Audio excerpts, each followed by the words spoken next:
Hey les amis tous, c'est Alchimat. Suite et fin de notre aventure de Tintin et le tarot de Marseille, les 2 derniers épisodes en un et en vidéo. Première partie, Tintin et l'apocalypse.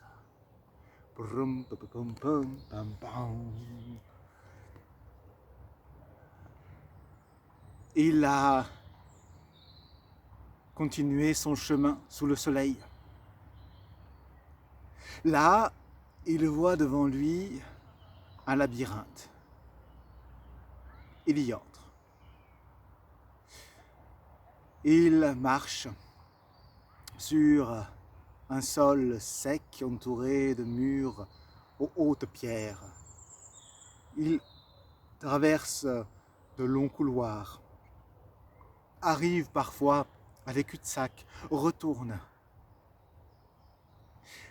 jusqu'à arriver à des couloirs de verdure, humides, frais, alors que jusqu'à présent c'était vivifiant mais sec. Là, sa marche est plus reposée, reposante.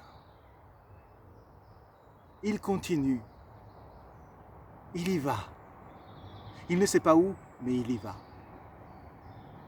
Alors, là, eh bien, il est à se demander où est-ce que ce labyrinthe le mène. Il s'y endort parfois. Mais ici, après un long sommeil, un repos, alors qu'il ouvre les yeux devant lui, comme l'entrée d'une grotte. Il croit apercevoir une lumière qui lui passe devant les yeux. Il s'y engage.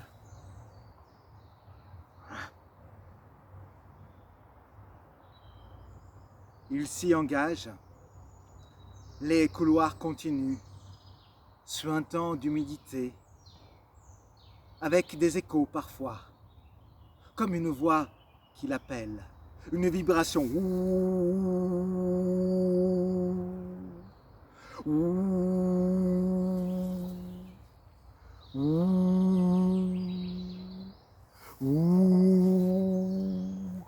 Et là, devant lui, un immense amphithéâtre, avec un proskenion et tout le cercle du cœur. Sur cette skénée, là au centre, un point de lumière. Il se sent attiré par ce point de lumière. Il doit y aller. C'est pas le guide jusqu'à cet espace. Et là,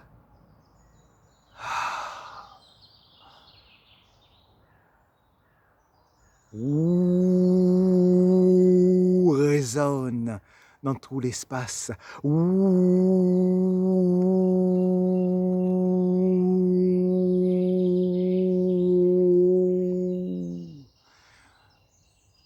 Le point sur lequel il est, ce point de lumière, se met alors à bouger. Il reste.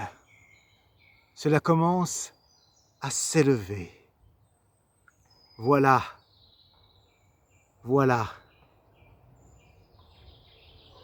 Il va vers ce point de lumière qui vient de tout là-haut, à travers la voûte de la grotte.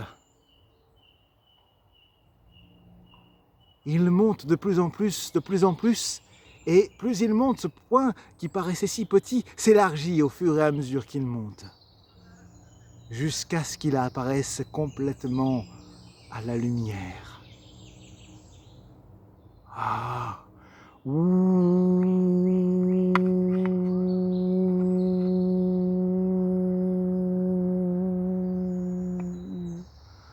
En face de lui, au-dessus de lui, un ange. Un ange qui l'invite à continuer à s'élever. À sa gauche, une femme, à sa droite, un homme qui semble prier, comme s'il l'appelait. Ton masculin et ton féminin prient pour que tu te réalises. Ici et maintenant, avec tout ce que tu as traversé, tu es. Fort de tout cela, ton âme sait. Tu es prêt à entendre l'appel, celui-là qui vient de tes vibrations intérieures, de ce boum boum à l'intérieur de toi, qui depuis toujours était là. Seulement tu ne l'entendais pas. Aujourd'hui, j'ouvre ton mental, lui qui te mentait, pour que tu puisses me voir, moi qui te guidais, moi qui te guide. Appelle-moi comme tu veux, ange, ou bien encore, quel que soit le mot doux dont tu veux me nommer. Je suis là pour que tu entendes ta propre voix. Aujourd'hui, tu deviens plaque qui tu es, ton propre père, ta propre mère. Tu es prêt à aller vers ce qui t'attendait.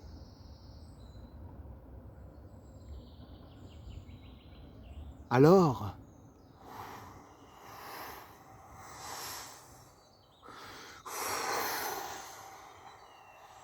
le tombeau d'où il était sorti se met à, d'un seul coup, en mouvement. Et voilà que ce tombeau devient son plus beau bateau.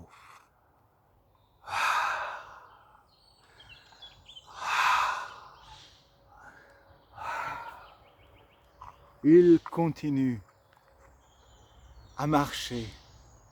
Il laisse son sac, il laisse sa valise. Il suit le chant des oiseaux. Alors, ici, voici ce qu'il advient.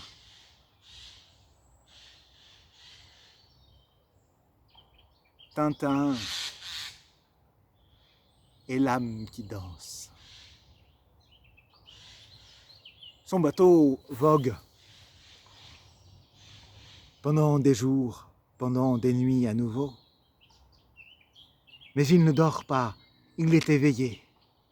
Il reçoit tout ce qui est autour de lui. Il le sent le traverser comme un immense champ. Est-ce qu'il vient de lui ou vient-il de l'extérieur? Peu importe, il est. Le bateau, sur des vagues de terre, s'arrête, se pose. Là est la suite de ton chemin, comprend-il alors que une planche l'invite à sortir de son embarcation. Il poursuit son chemin sur un sol rouge, bleu tour à tour. Des collines sont là au loin. Sur son chemin, il rencontre un bœuf. À moins que ce bœuf ne soit en fait un taureau. Bœuf et taureau, tour à tour domestique et tour à tour nomade. Ah oui, oui, voilà. Voilà que dans cette maison domestique, il peut se nourrir. Mais son animal nomade l'invite à reprendre le chemin. Alors, hop, d'un geste agile d'acrobate, celui du bateleur qu'il était, il monte en croupe et se laisse emmener dans un galop plein d'entrain, effréné. vers de nouvelles terres. Là, c'est la savane. Le voilà, au milieu du territoire du roi, des animaux.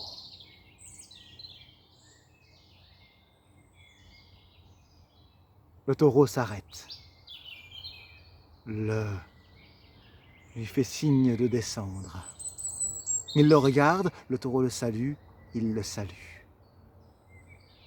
Le taureau de repartir de là d'où il était venu, ou peut-être sur d'autres chemins.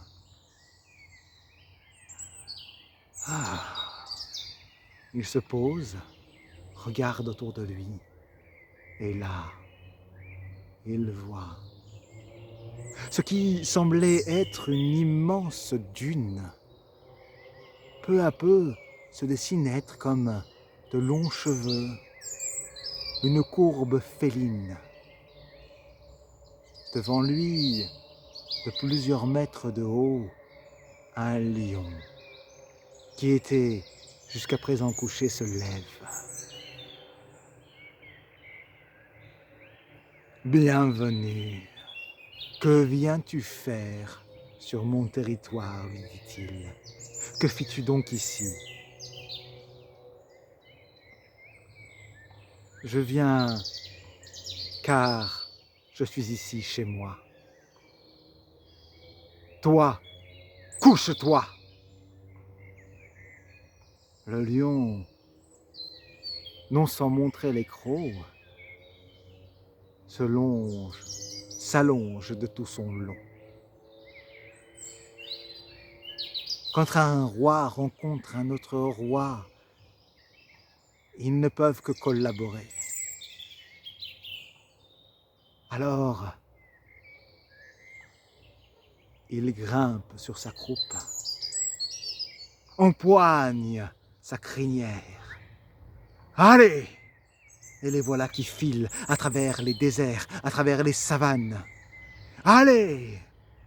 Là, d'un seul coup de sa baguette, il crée une forêt, il crée un théâtre, il crée une ville. Là, il danse avec celle qu'il aime, qui provoque en lui de désir, avec celui qu'il aime, qui provoque en lui du désir.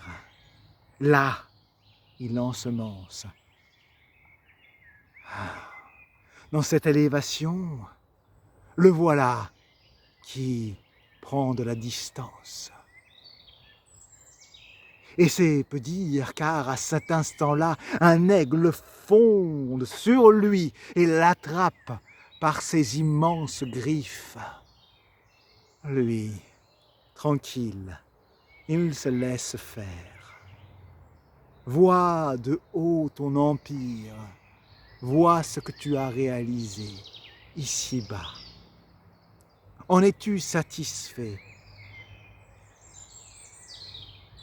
En lui, il trouve la paix.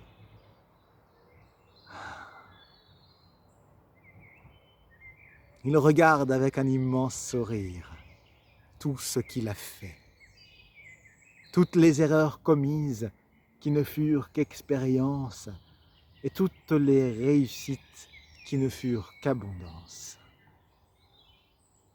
Alors, arrivé au palais des nuages, son serviteur ailé le dépose. Te voilà, enfin, lui dit l'ange. Bienvenue au pays généreux.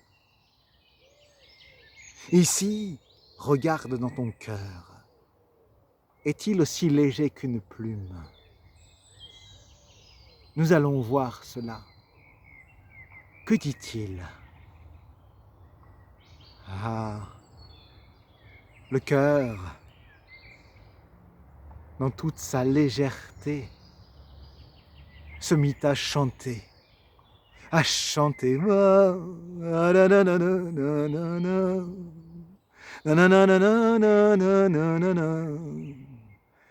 se canto,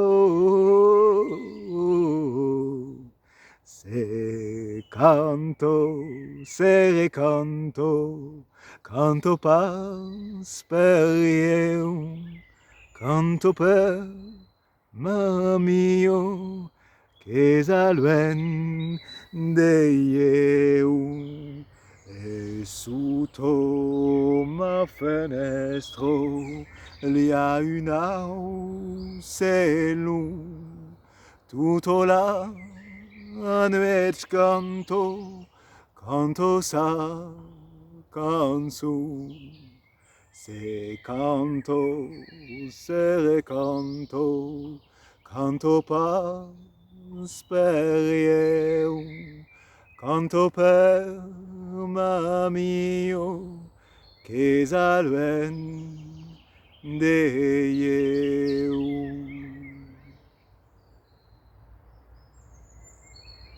Arrivé à cette porte, il prit une grande inspiration et traversa. Lumière.